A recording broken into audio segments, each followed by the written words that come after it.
یہ اللہ کی خاص رحمت جماعت اسلامی کے اوپر ہے کہ یہاں نیچے سے اوپر تک جماعت کے امیر بدلتے ہیں لیکن جماعت نہیں بدلتی، اسی نصب العین کے ساتھ، اسی خدمت کے ساتھ، اسی جذبے کے ساتھ۔ یہ کیا وجہ ہے؟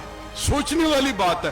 کوئی جماعت آپ مجھے نہیں دکھا سکتے کہ جسے 80 برس ہو گئے ہوں اور اس کے اندر کوئی انتشار اور کوئی اختلاف اور کوئی گروہ بندی اور کوئی گروپنگ، نہ وصیتوں پہ یہ جماعت چلتی ہے، نہ کسی خاندان کی یہ میراث ہے، اور نہ کوئی اس طرح کا کوئی اور سلسلہ ہے۔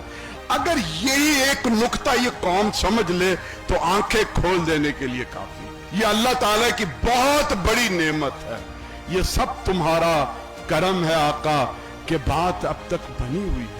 یہ بات جماعت اسلامی سے نکل کر اب یہ قوم کی بننی چاہیے کہ قوم کے پاس بھی ایسی قیادت ہو کہ جس کے اندر کوئی اختلاف نہ ہو، کوئی انتشار نہ آئے، اور لوگ نہ یہ کہیں کہ وہ امیر تو جو ہے وہ جیل میں بیٹھا ہے، باقی تو یار ان کی تو بات ہی کوئی نہیں، ان کے اندر تو انتشار بھی ہے اور اختلاف بھی ہے، کوئی جا کر باہر بیٹھا ہوا ہے اور یہاں کوئی گروہ بندی ہے، کوئی اوپر پہنچ گیا تو پتہ لگا کہ بیٹی اور بیٹا اور داماد اور فلاں وہی منسٹر ہیں، وہی چیف منسٹر ہیں، وہی سارا کچھ ہے، نتیجہ ہم بھگت رہے ہیں۔ اس قوم کو اب اس طرز عمل کی حوالے سے غور کرنا چاہیے۔ یہ جماعت اسلامی کے اندر ایسا کیوں ہے؟ اللہ تعالیٰ کی یہ جو نعمت ہے کسی خاص وجہ سے ہے۔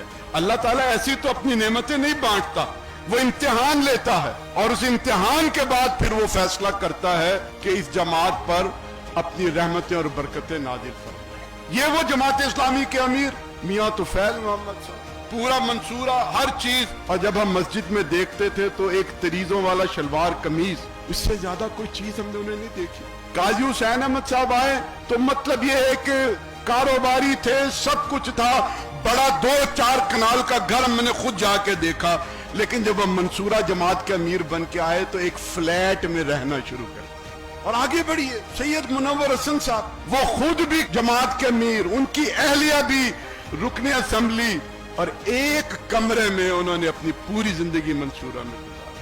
اگر آپ منصورہ کا جائزہ لیں، جا کر دیکھیں، اربوں روپے کی جائیداد ہے، ادھر مدرسہ، ادھر مہمان خانہ، ادھر بڑا ایڈیٹوریم، پورے ہمارے دفاتر کا نظام، ادھر ہسپتال، جگہ جگہ یہ ساری چیزیں، اور وہ چاہتے تو آنے والے امیر نے امیر کی اپنی کوٹھی کو کہا اس کو مہمان خانہ بنا دو اور میں جو ہے وہ فلیٹ میں اور ایک کمرے میں گزارا کروں۔